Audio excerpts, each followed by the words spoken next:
Welcome to the Coffee and Podcast, where specialty coffee means so much more. We are on a quest to cultivate freedom for victims of human trafficking, all while drinking wicked awesome coffee. I'm your host, Philip Clayman.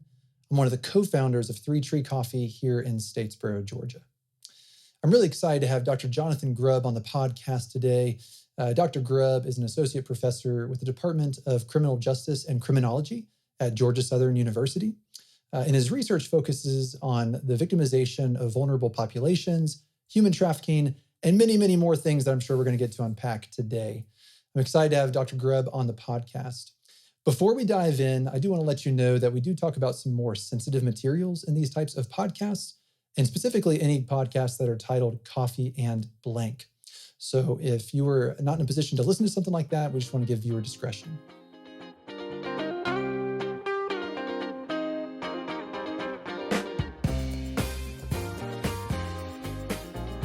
All right, so Dr. Grubb, thank you so much for being on the podcast today.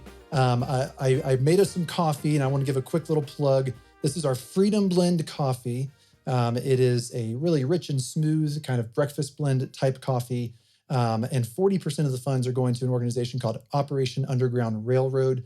This is available only through the month of October, so I encourage people to check it out online. It's not available in stores, but check it out online and see what you think. But that's what we're drinking today. Have you gotten to take a sip yet? I have. That is pretty delicious. Well, thank goodness, because if it was bad, that would be awkward live on camera. But I'm glad you like it. Yeah. Let me give a sip real quick. But anyways, just a really nice cup of coffee, and we're excited to be partnering with Operation Underground Railroad to raise funds for them. Let's now get to you. I would just love for you to introduce yourself and tell us a little bit more about just who you are and your background. Sure. So Dr. Jonathan Grubb, this is my, 8th year here at Georgia Southern. You mentioned I'm an associate professor in the Department of Criminal Justice and Criminology. So that's been, a very, unique experience in the course of my 8 years here. It's been sort of very eye-opening just getting to work with a wide variety of different students, undergraduates, graduate students, different faculty members, the public. But my background too, just to tap into that, I think a little bit. I'm originally from Chattanooga, so not too terribly far away. It's about, 5 hours or so. I did my undergrad and my master's there at the University of Tennessee at Chattanooga. So I would say even sort of jumping to the point of being interested in human trafficking, I don't think when I was an undergraduate student, I really knew that much about it. And that's something that even connecting with my own students now here at Georgia Southern, I see sort of a common theme. It's getting more and more, I think, sort of relevant within sort of public discourse, but I can say, at least from my experience in mid-2000s, somewhere in that ballpark, that it just wasn't something I was exposed to. A lot of my background was actually in sociology, so I was very much interested sort of in dynamics within the family, sociology of religion, so just sort of how religion operated on a global scale, sort of bigger picture types of issues always fascinated me. As it related to just humans as a whole. And I think there was at some point realistically a transition. When I was an undergrad, I can say, as some students that I've talked to, I did not start off very strong as a student. It definitely took a learning experience, I would say, at the beginning for me to get sort of my feet settled and everything, where it became more natural to really function in a higher educational environment as a student even. But what I would say sort of the biggest transition for me and what I talked to a lot of my students about is really my last semester when I was an undergraduate. I hadn't really taken many criminal justice or criminology courses, and I had one class that was a juvenile justice class. And I knew going into this class, when I was supposed to graduate, I was so close to being able to graduate with honors. And I was like, if I can just do really well in this class and pull out an A, I would be able to graduate with honors. So it became this goal of, I'm going to give it a shot. I'm going to do everything I can to be able to do this. I can say I don't remember much about the class, except for one of the extra credit opportunities that we were given at the very end was the opportunity to go tour a prison. I'd never been in a prison before. My knowledge of sort of how they operated was very much rooted in sort of pop culture. So it was a lot of preconceived notions about what might potentially occur going into a prison. a lot of it was just inherently negative, I would say at the time. That tour, being able to go in, I would say definitely sort of reshaped my knowledge and thinking about how incarceration works, just in a wide variety of different ways, that realistically would take more time than probably we have here to explain. But I think really just that experience solidified in me the idea that I wanted to, in some fashion, work with a wide variety of individuals, really within a public setting of some capacity, whether it be victims, whether it be offenders. I think that sort of set the tone.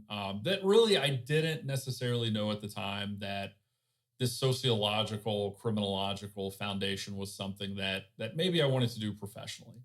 I can say the way I actually ended up in higher education, oddly enough, was from failing in different ways, different unique ways. Okay. Easiest way to frame it. So what I wanted to actually do when I graduated, when I was an undergrad, was I wanted to go into the Peace Corps. It was something that growing up, we did a lot of service-related volunteer work for the church that I was part of. This is like your family? Your family did a lot of volunteer work? Yeah, I would say it was my family, the institution that we went to in Chattanooga at the time that my mom still goes to, and a lot of my what am I trying to think of here? My aunts, my uncles, a lot of extended family as well still attend, that it was just like mission trips to different areas, West Virginia, different parts of North Carolina, even here in Georgia, just throughout my childhood, where it would be assisting individuals broadly that were impoverished with like rebuilding their houses. So a lot of Habitat for Humanity type work. That was something I found very rewarding on a personal level. And I thought, you know what, I can get an undergraduate degree and I can go to the Peace Corps and I can do that. I think it's 27 months, 27, 29 months is sort of the rough time frame that that volunteers are overseas for doing that. I can come back. I can figure out sort of what I wanted to do then. I applied. I started to get through the process, and then I was just firmly rejected at one point. Saying your skill set, your degree is not necessarily what we need at this time. Okay. So sort of took that and just was sort of thinking, okay, well now really what can I do? And did you kind of have all eggs in that basket? It was like, this is what I'm doing. And yeah, a lot of eggs in that basket. Because I mean, throughout high school and college, I worked retail. So for me, I knew that personally, that wasn't the route that I wanted to continue to pursue. I wanted to do something different, whether it be sort of assisting people, whether it be a different direction altogether, but just something not in retail. And this was around the time that I was sort of doing that extra credit, touring the prison. So last semester, I was still trying to sort of figure out, well, now what am I going to do since I got rejected? I'm not entirely sure. Started talking to a number of my professors, and they thought like either do this in your immediate future or maybe wait a few years and do it then. But like think about grad school. You did relatively well in our undergraduate program, which was relatively rigorous. They could tell that I was really enthralled with a lot of the information and just learning about this stuff in general. So they said, like, you seem to be a prime candidate for pursuing a master's. We think you would do well. And this is really where I think in some ways the transition occurred is University of Tennessee at Chattanooga, unless something, and maybe it's changed now. When I went, I did that undergrad in sociology. They didn't have a graduate program in sociology. So I was trying to think, well, what can I do that's sort of similarly related to this or somewhat close where I can still stay here? I don't have to move away yet and think about all these additional expenses and concerns potentially. And that just sort of, as I investigated more and more, I realized they had a criminal justice graduate program. They had a master's in criminal justice, only would take 2 years. I could potentially get funded, and realistically, that would set me up for a potential future career in criminal justice. Or if I wanted to at the time go on and maybe do a doctorate that I could. Went into this just sort of broadly with as open of a mind as possible because I never had any of these professors before in any capacity in this new program. Started taking classes, and a lot of the classes that I did there were victim-centric. So we did a lot on like violence against women and getting into sexual assault, domestic violence, these types of things. And it just sort of fascinated me hearing more and more about this. And I think having a background that very much was like interested in like sociology of the family and like how the family operates. And then seeing a lot of what had come out in regards to statistics and some of these like very troubling pieces of information, it in my mind just raised a lot more questions. So I just started asking more and more questions, and this natural sort of curiosity, I think, took off. Started with that, and I think across a few different courses, it just came to the point of in one of the classes, and I'll be honest, I don't remember off the top of my head, but we had to do sort of a final paper for the class, and it was something we could choose any topic. And I looked a little bit into human trafficking. I knew a little bit about it. I knew a little bit about the legislation on the national and international level, sort of what had occurred over time. And I was like, you know what? I might as well try doing it on this. It's something I know a little bit about. I can expound sort of my writing in different ways, see how this turns out, more or less. Ended up writing a pretty lengthy paper on human trafficking that just got me a little bit, I think, more and more invested in understanding about it. And this would have been probably 12 or 13 years ago now. That was at the end of my master's, and similar to when I finished my undergrad, I applied for the Peace Corps again and was subsequently rejected again. No, twice. Peace Corps, if you're listening, you lost a good one. So, all right. At that point, I really was like, okay, what am I going to do? I got rejected twice. I wasn't going to apply a third time. I was like, I realized maybe they weren't seeking somebody with my specific skill set at the time. So by that point, I sort of came to a crossroads again. I was at the end of another degree, trying to figure out what I was going to do. Overall, in that program, I succeeded. I think my GPA was even better than when I was an undergrad. Broadly across the board, I think a very solid experience, just learning experience for me as a whole. It was broadly a new discipline in some ways. And that for me then sort of, once again, made me sort of question, what am I going to do? And honestly, I wasn't entirely sure. And once again, I had a few people reach out to me and say, you know what, hey, maybe consider going on. I realized at that time point that it was going to be even more of an investment in time when I was thinking about this. To go from master's to doctorate. I mean, this is like a whole nother level. It is. So like undergrad, it's 4 years, master's is 2, a doctorate's another 4. So you're talking a total of 10 years of education. And at that point I was like, should I just get a job? Should I start trying to like accrue experience? What is the best route? But I had enough support, I think, from a few faculty members that just saw, I guess, potential in me. And I was like, you know what, I'm going to do this. I will say I got extremely lucky in that I only applied to one PhD program and I got accepted. Wow. That's not necessarily that common. Yeah. I think a lot of it was there was a recommendation. It was former alumni that I went there that wrote those. So I think that definitely contributed to it. I was just banking on it would happen because if it didn't, honestly, I didn't know what I was going to do. Mm-hmm. So it was a long shot. And honestly, looking back, not a great decision to only bank on one thing.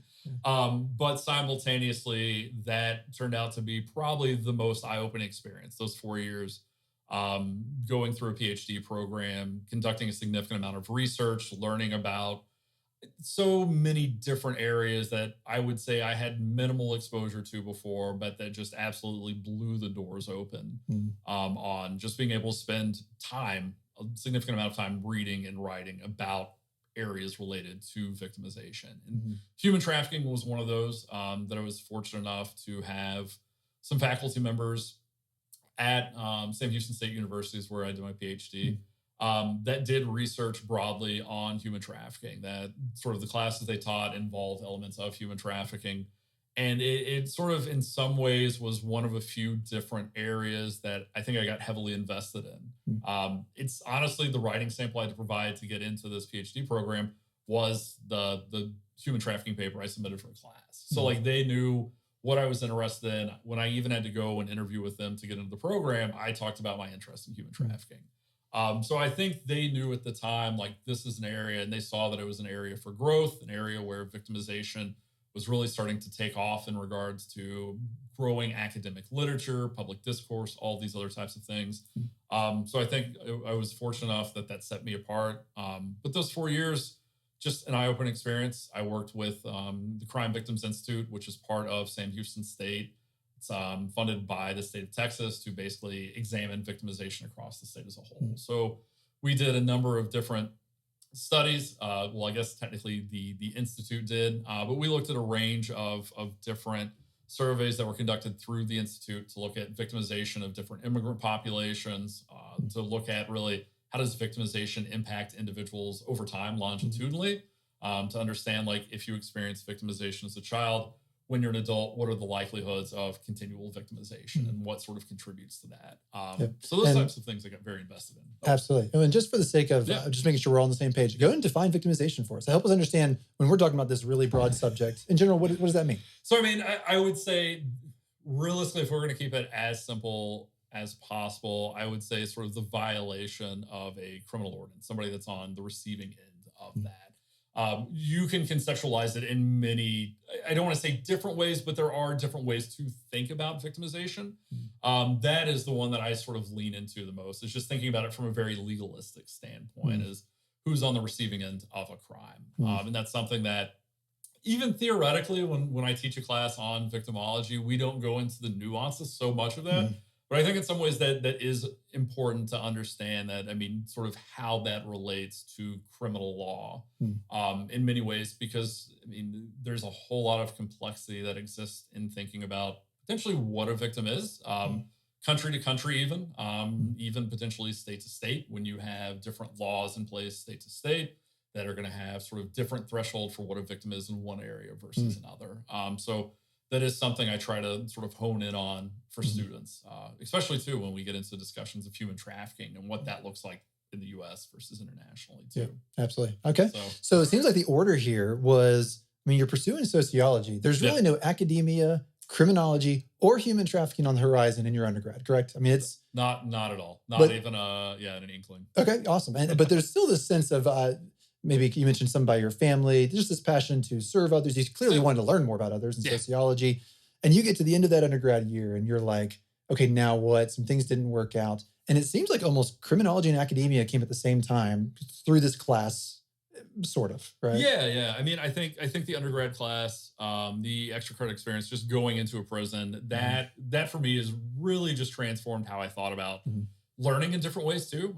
Even now, with some of the classes that I teach here, we have one class that I know, if we have any students that are potentially watching this that might be interested after hearing this, called Inside Out. And we take 15 Georgia Southern students into one of the correctional facilities in the area. And every Friday, it is a roughly 2.5 to 3 hour long class with 15 inside students or inmates.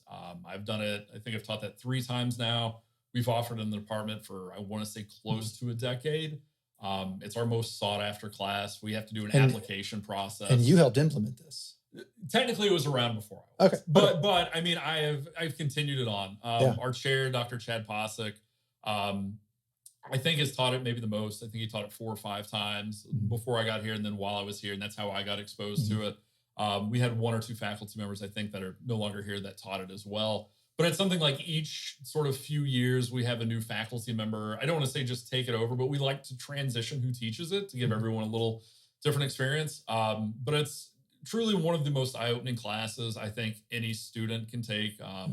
We commonly hear that. And so what, and feel free to share a specific memory you have of it, but what was so eye-opening? So, I mean, here you are, an undergrad student, sociology, where you're about to finish up, and something about this extra credit in this class made you say, maybe I should consider it. So what was so eye-opening about that? Or what was it, something you saw that you remember being like, this is wrong, right, good, bad, neutral? I mean, I think the more I reflect on this, because this is something that comes up somewhat commonly when I talk to students, when I talk to individuals that ask sort of how I've gotten into this. I think once we walked into the outer perimeter and they shut the gate behind us, my initial instinct was like this, I would say like sense of terror, like immediate terror. But like, as I started thinking about that more and more, as we like went through the facility and as we left, my thoughts really became like, why was I so fearful? Because I think most people innately, it's like, if you're going to prison, like there's a concern. But for me, it was like, why has that become instilled as such a concern? And it led me down this rabbit hole of thinking about this. It's like our perceptions about prison, what it means, what the individuals inside mean, all of these types of questions that just sort of like got stuck in my head and I couldn't really get them out. Because I think there's a lot of perceptions, especially about the individuals that are incarcerated for whatever reason, lumping them together as one group. And some more judgmental views that maybe are not always accurate. Yeah, exactly. And I think the more I personally have been able to go inside a wide variety of different facilities and teach classes in facilities, you definitely get a sense of individuals as individuals and not just as inmates. You understand who they are. how potentially they ended up there. Individuals have a wide variety of perspectives about whether or not certain people should be incarcerated and shouldn't. And I think for me, that is just something that has become a important component to relay to our students that want to be professionals, is that you have to sort of see the big picture and how these things operate and who's impacted by the system, whether we're talking victims, whether we're talking inmates or offenders. Yeah. Wow. So this is fascinating because we had someone on the podcast not too long ago. You may know her, Julie Wade with Theros Place, safe house that's starting up in Pooler. And she had some similar experiences, but her was on the law side. She was a lawyer. And I just find that so fascinating because I don't have much experience with inmates, prisons, right? And it is so easy to build perceptions about things you don't know about, and whether they're founded on truth or lies, who knows, right? Exactly. If you don't have that experience yourself. And you both had experiences where you saw it firsthand, and it almost built a sense of, well, first of all, it certainly built a sense of understanding that this is more nuanced than just slap a label on it, prisoner, incarcerate, right? Exactly. It's more complicated than that.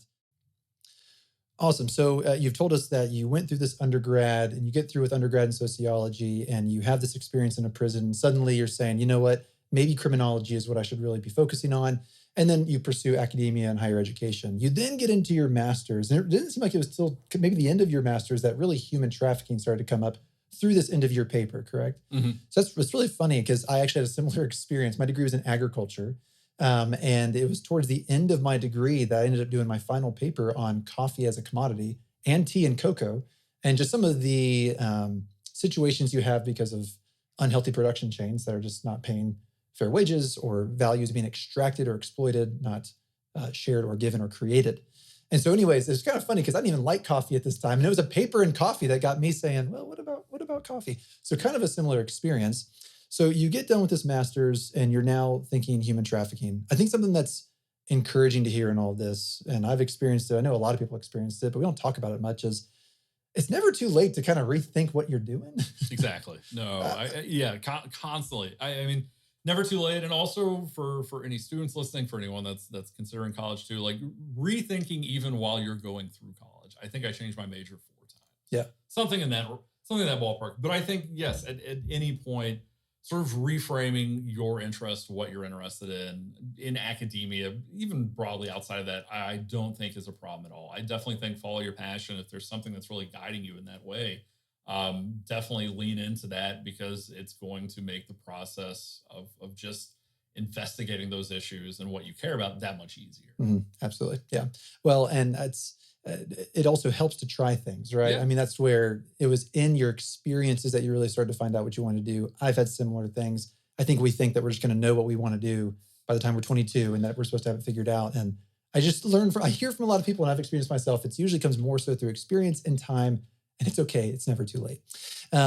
Awesome. So now I'd love to hear a little bit more about specifically your research at Georgia Southern. So now you're at Georgia Southern, you're conducting research while also doing classes, and you do have some focus on human trafficking. So what, in layman's terms, because I need some help here, but what are some things that you're studying in human trafficking as it pertains to criminology? So for me, I would say like my research went in a few different areas. A lot of what we'd focus on when it came to human trafficking was more attitudes of individuals working in the system.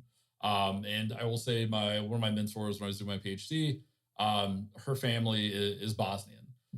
So a lot of sort of discussions and her own research was tapping into human trafficking in Bosnia and the perceptions there. So that's a lot of what I leaned into, was sort of better understanding dynamics within Bosnia and Herzegovina, after you have sort of this massive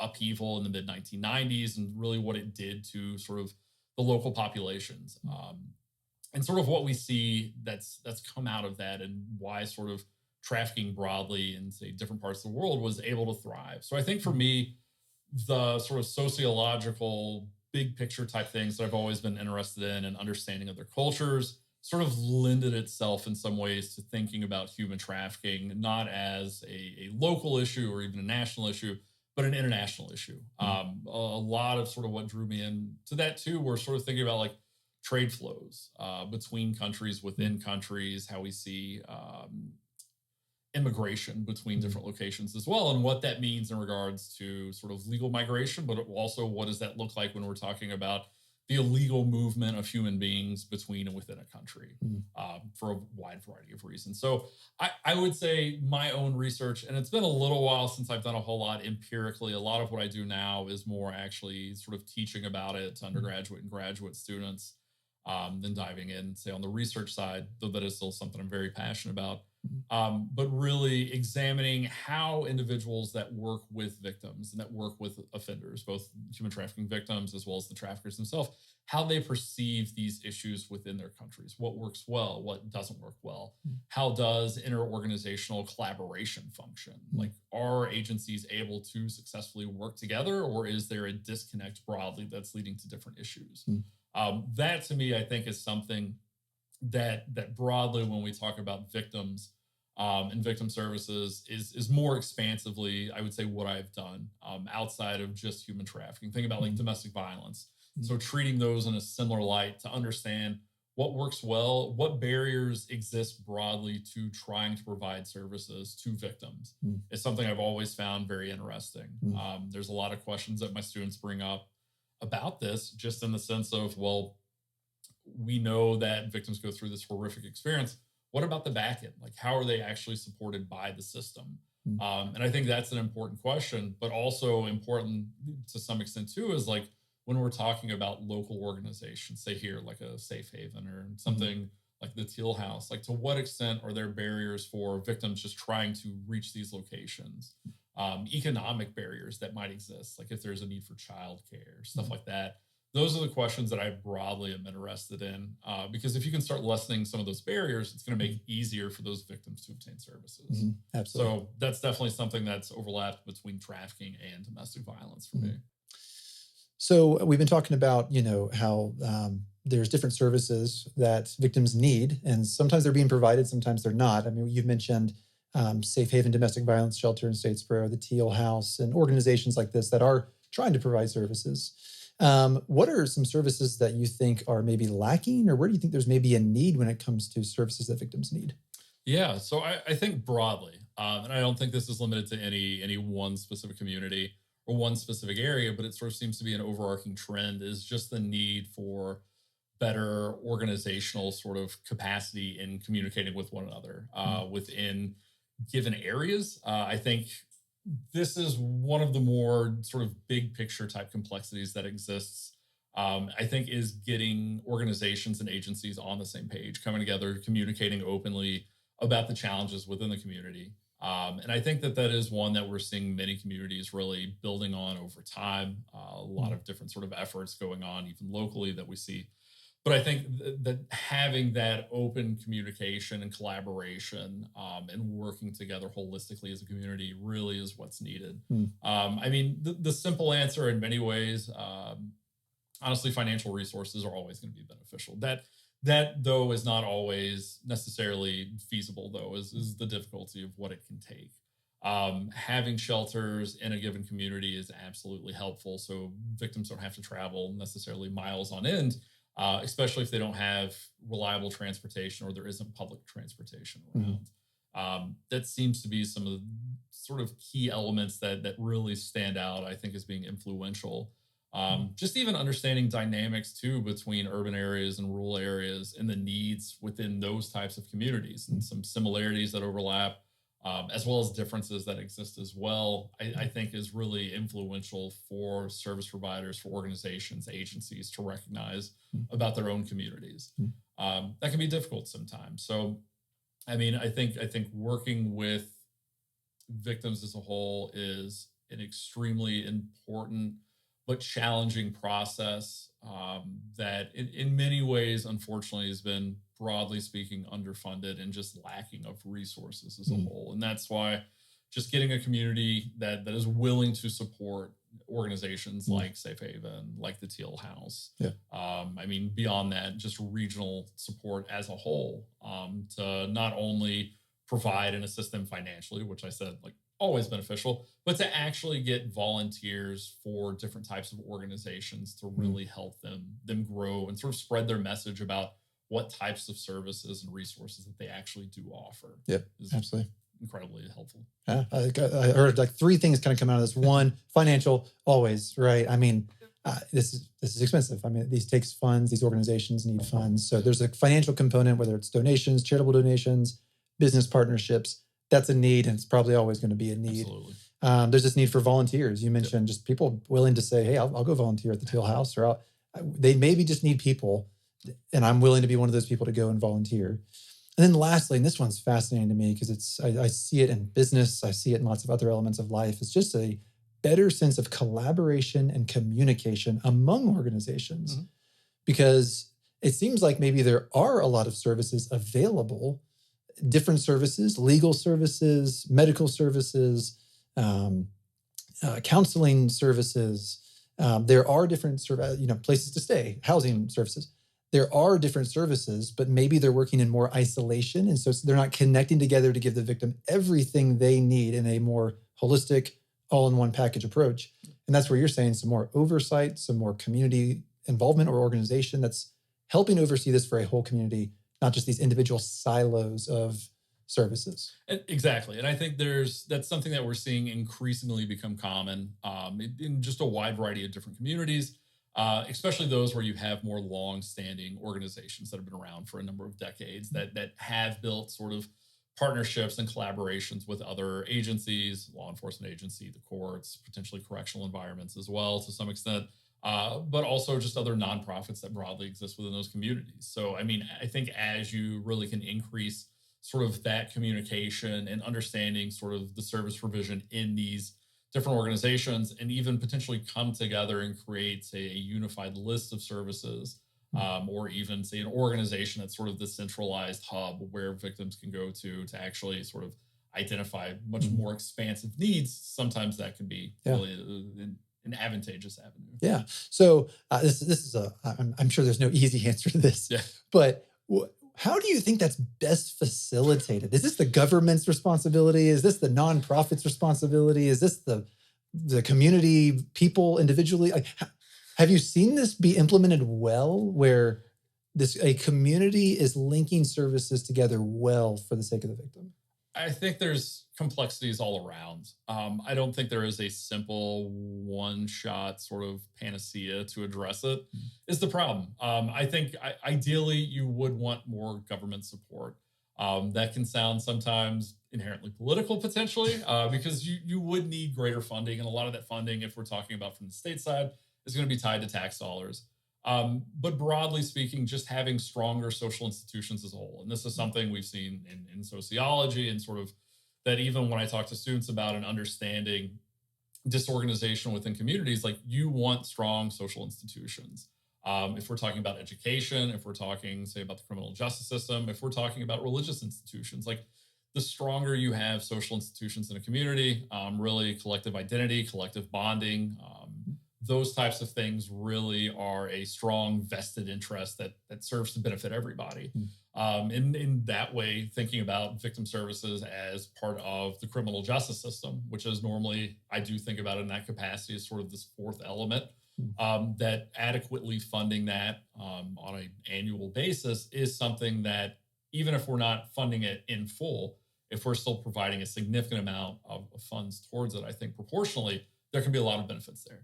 Not saying that 501c3s, nonprofits shouldn't have fundraising components, because I think sometimes those fundraising components absolutely get the community involved in other ways that they might not. Thinking about like CASA, court-appointed special advocates. I was on their board. I think still technically I'm classified as a volunteer, though it's been a little while since I've actually volunteered. But like they do a few different community-sponsored events where the community comes out, and they've done races, I think, in Guyton every year. They do like a little duck. I think they're like the little rubber ducks that they float over here in, what am I thinking? Now I'm drawn. I've heard about this. Yeah. A bunch of ducks. They float them. I've heard about this too, but I don't know what it is. Oh, I knew this was going to happen at some point.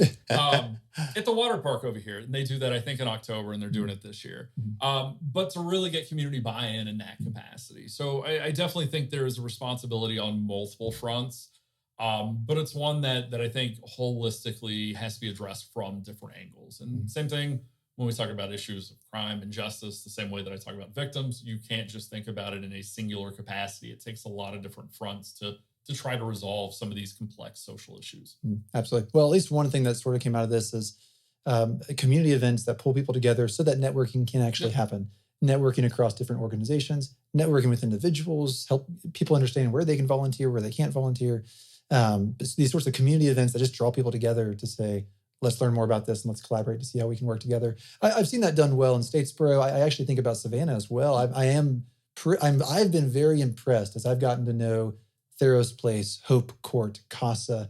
They're all very connected. I mean, they really are communicating well with each other.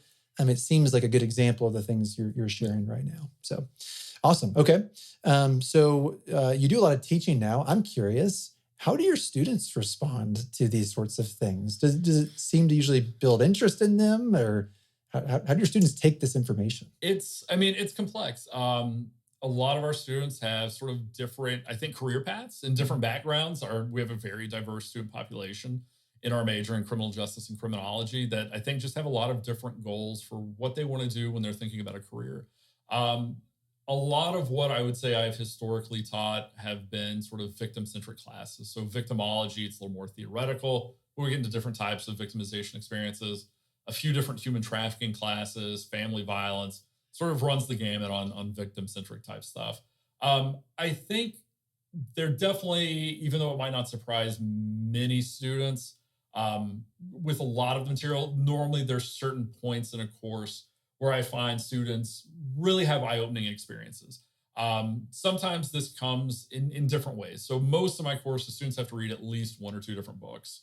I try to use empirically supported research, but in a context sometimes that really hits a little bit potentially closer to home on some of these issues. So especially when we're talking about like a family violence class or victimology, I almost always have them read a book on domestic violence.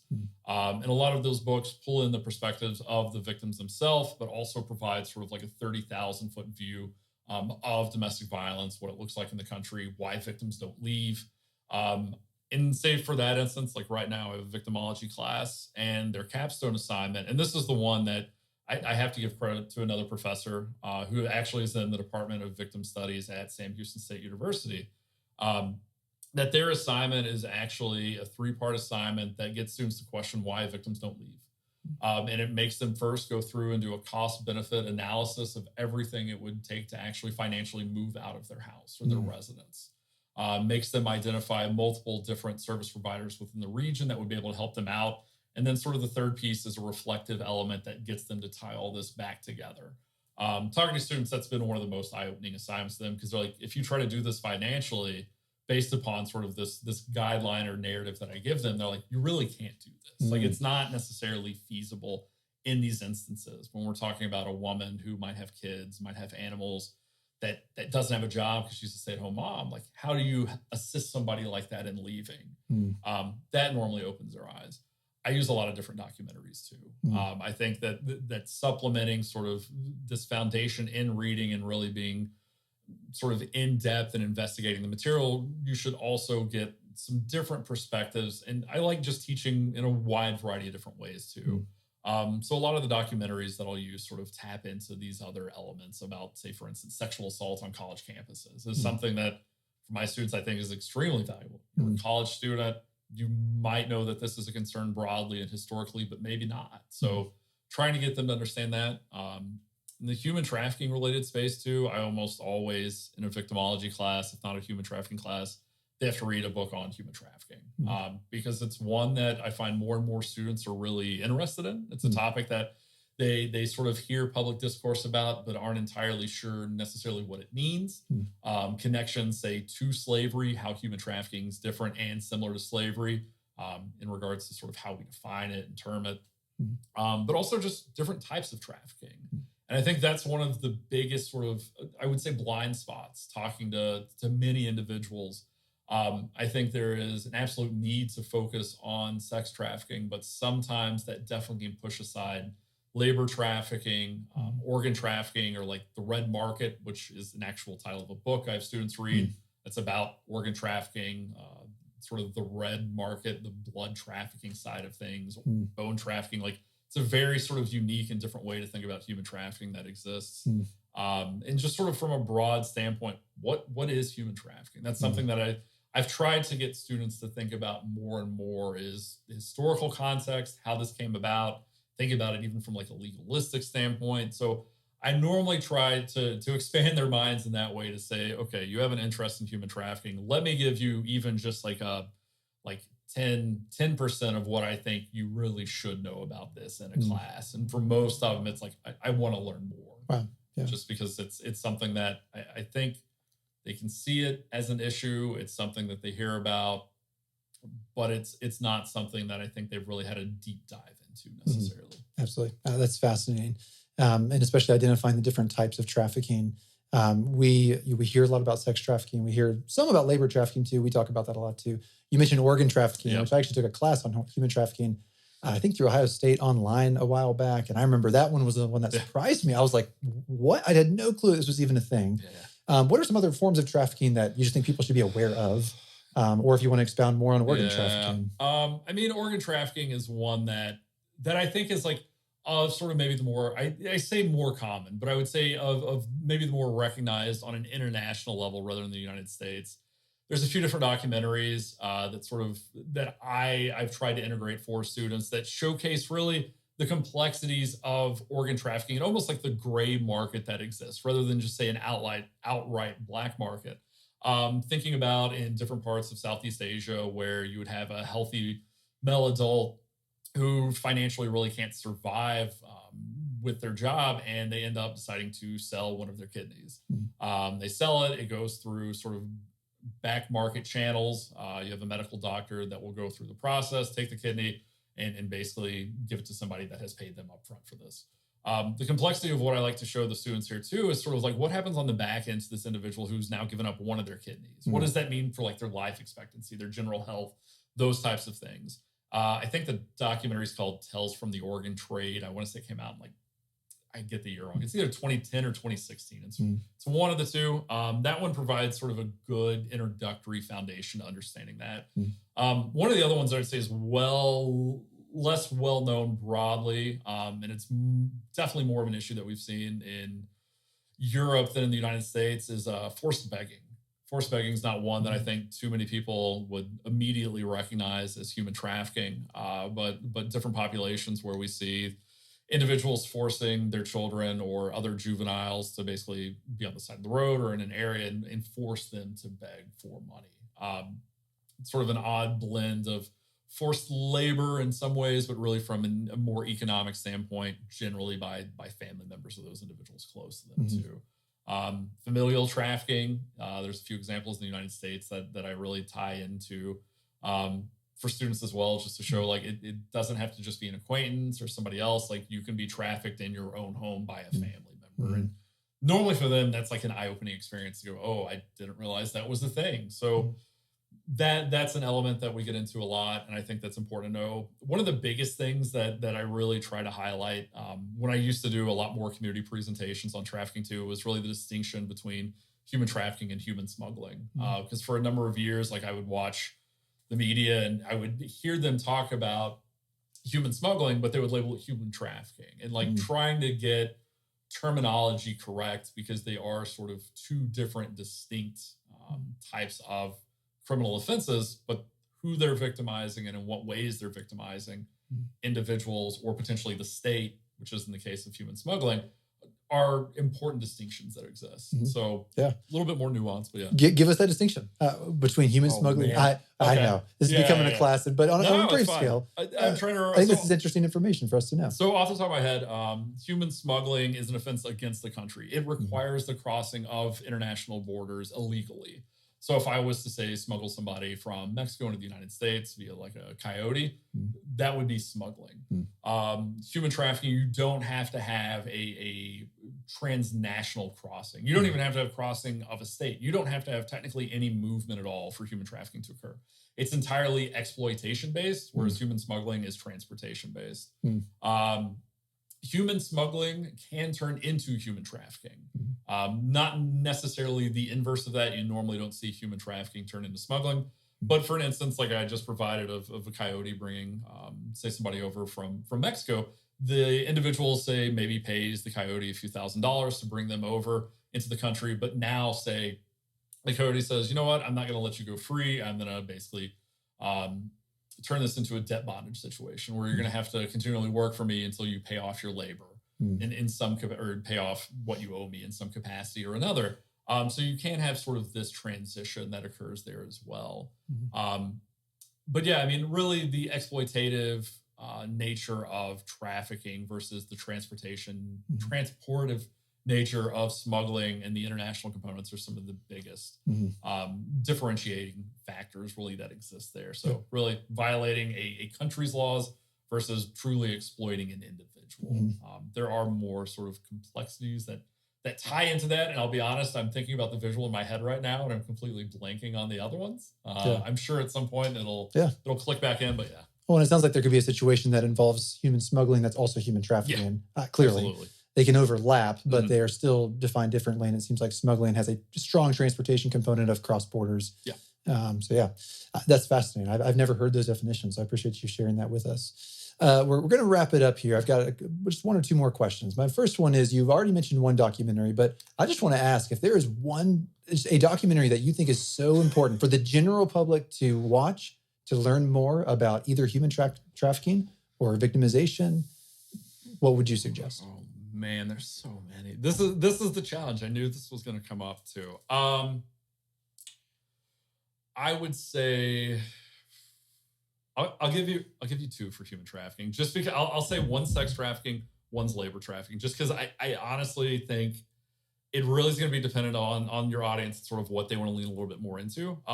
For sex trafficking, I would say one called Sex Trafficking in America that is through PBS. It's through their Frontline series. They are one of the best resources for just getting a general sort of perspective about different issues. Their Sex Trafficking in America documentary is about an hour long. I think it was filmed in 2019, 2018, somewhere in that ballpark. It follows the law enforcement department of, I believe it's Phoenix, in looking at sex trafficking and sort of how sex trafficking functions within Phoenix and how sort of the law enforcement component really ties into addressing this concern. Honestly, there's so many that really fit into that vein that I would love to reference, but I think that's the one that, like, time and time again, I try to make sure all of my students have been at least exposed to in some capacity, just because I think it highlights the criminal justice nature, the exploitative nature, and sort of the complexities that exist in addressing this issue. For labor trafficking, there's a few as well, but I think the one that sticks out, and I will say it is somewhat graphic, called Ghost Ship, that investigates fishing and shrimping in Southeast Asia and sort of the complexity that exists there. That one I normally like to reference just for, I mean, especially for where we're located. A lot of individuals around here love seafood, myself absolutely included. But I think it's one that definitely gives many people pause to think about where their food is actually coming from. And that to me, if we're talking about labor trafficking, is one of the most influential things that anyone can do, is to think about where's your food, where are your products coming from. Absolutely. Wow, that's fascinating. All right, so remind me again. So it's Ghost Ship is one. Ghost Ship and then Sex Trafficking in America. Sex Trafficking in America. Ghost Ship you might have to rent. Sex Trafficking in America is entirely free if you just Google it. Yep. Awesome. Okay. Well, encourage all of our listeners to watch those. I'm going to be watching those as well, and appreciate you sharing those resources. Fantastic just information and education today, Jonathan. I appreciate you coming out. And really, one of my big takeaways is just are we really thinking about the victim holistically? And once again, not just slapping a label. Even if this victim is committed crimes, is in jail, it's not always as clean cut as we like it, as we want it to be. And we need to be thinking about these problems much more holistically and connecting our organizations together and finding out ways to get involved. And so this has been super eye-opening for me. I appreciate you coming on and sharing and joining us today. Thank you. Yep. So that does it for today's episode. But before we go, I want to give one more last shout out to this Freedom Blend that we are doing through the month of October. You can find it online, and 40% is going to Operation Underground Railroad. So go check it out and give it a try. And otherwise, stay tuned for next week's episode. Thanks.